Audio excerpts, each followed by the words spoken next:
یہاں پر یہ نہیں دیکھا جاتا کون کتنا بڑا متقی و پرہیزگار ہے، عشق دیکھا جاتا ہے کتنا کامل اور کتنا سچا ہے۔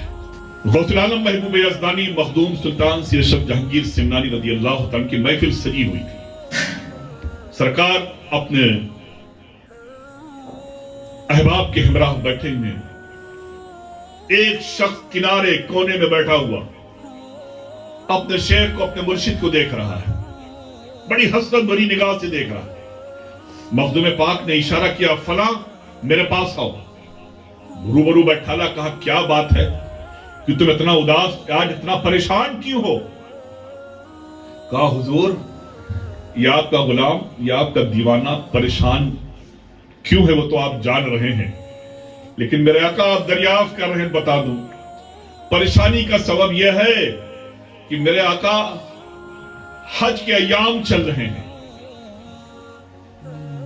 آج میرے بہت سے دوست میدان عرفات میں ہیں، اپنے فریضے کو ادا کر رہے ہیں، اور میں کمزور و ناتواں، میرے پاس اتنی دولت نہیں کہ میں وہاں تک پہنچ پاتا ہوں اپنے ساتھیوں کے ساتھ۔ بس اسی فکر میں ہوں میں کہ وہ تو وہاں ہیں اور میں تنہا آپ کی خانقاہ میں ہوں، پتہ نہیں کب مجھے حج بیت اللہ نصیب ہوگا۔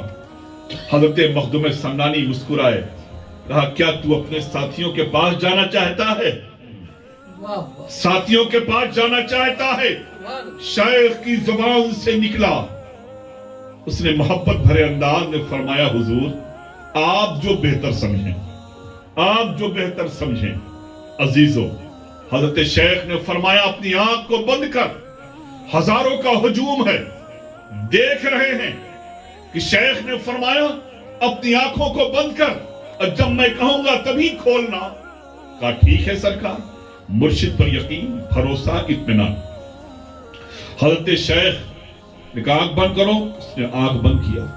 بند کرنے کے بعد حضرت مخدوم پاک نے فرمایا تھوڑی دیر کے بعد کہ اب کھولو آنکھ کو۔ جب آنکھ کو کھولا تو اپنے کو کچوچا خانقاہ میں نہ پا کر کہاں پایا؟ میدان عرفات میں پایا۔ میدان عرفات میں وہ بھی کہاں؟ اپنے دوستوں کے درمیان۔ دوستوں نے پوچھا ارے بھائی تو کیسے یہاں پر آ گیا؟ ہم تو تجھے چھوڑ کے آئے تھے، تو ہمارے ساتھ جہاز میں بھی نہیں تھا، کشتی میں بھی نہیں تھا، سفر میں بھی نہیں تھا، تو آیا کیسے یہاں پر؟ کہا یہ مت پوچھو، کیسے کیسے کیا کیا کرنا ہے وہ بتاؤ۔ خیر اپنے ساتھیوں کے ساتھ عرفات، منی، مزدلفہ سارے ارکان کو ادا کرنے کے بعد مدینہ طیبہ گیا۔ اب جب مدینہ وہ شخص پہنچا تو اس کے جتنے دوست تھے، احباب تھے، سب ایک ایک کر کے وہاں سے روانہ ہوئے اپنے اپنے وسائل کے ذریعے۔ یہ پھر پڑ گیا اکیلا۔ یہ اکیلا پڑا تو گنبد خضرا کے قریب میں آقا کریم صلی اللہ علیہ وسلم کے روضہ انور کے قرب میں بیٹھ کر کے پریشان اور رو رہا ہے۔ سارے ساتھی لوگ تو چلے گئے یہاں سے، اب اسے بھی گھر کی یاد ستانا شروع ہوئی، اپنے احباب کی یادیں آنا شروع ہوئی۔ دل ہی دل میں سوچ رہا تھا کہ پیر صاحب آپ انڈیا میں تھے، راستہ پیدا ہو گیا، یہاں تک میں پہنچ گیا، اب یہاں تو میرا شیخ آیا نہیں ہے، یہاں تو شیخ آیا نہیں، اب یہاں سے مجھے ہندوستان کون پہنچائے گا؟ یہی سوچ رہا تھا، اسی فکر میں تھا۔ آنکھوں کو اٹھا کر کے، چہرے کو اٹھا کے جنت البقیہ شریف کے اندر طرف دیکھا۔ دیکھتا کیا ہے کہ غوث العالم محبوب یزدانی مخدوم سلطان سید اشرف جہانگیر سمنانی اپنی والدہ مخدومہ خاتون جنت کی مزار انور کو بوسہ لے کر کے تشریف لا رہے ہیں، گنبد خضرا کی طرف آ رہے ہیں۔ یہ شخص بھاگتا ہوا اپنے شیخ کی طرف گیا اور جا کے قدموں کو پکڑ لیا۔ حضور مسکرائے، کہا بیٹا کیا حال ہے؟ کہا سرکار سب ظاہر ہے۔ کہا چلو سرکار کی بارگاہ کے لیے۔ خیر دونوں نے حاضری دی۔ مخدوم پاک نے وہیں پر بیٹھ کر کے اس سے پوچھا کیا ارادہ ہے تیرا؟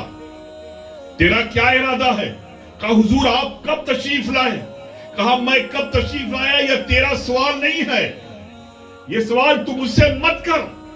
اللہ نے مجھے وہ خوبیاں عطا فرمائی ہیں، وہ خوبیاں عطا فرمائی ہیں کہ میرے لیے روئے زمین کا چکر لگانا کوئی بہت بڑی بات نہیں ہے۔ میں جہاں چاہوں ایک لمحے میں پہنچ سکتا ہوں،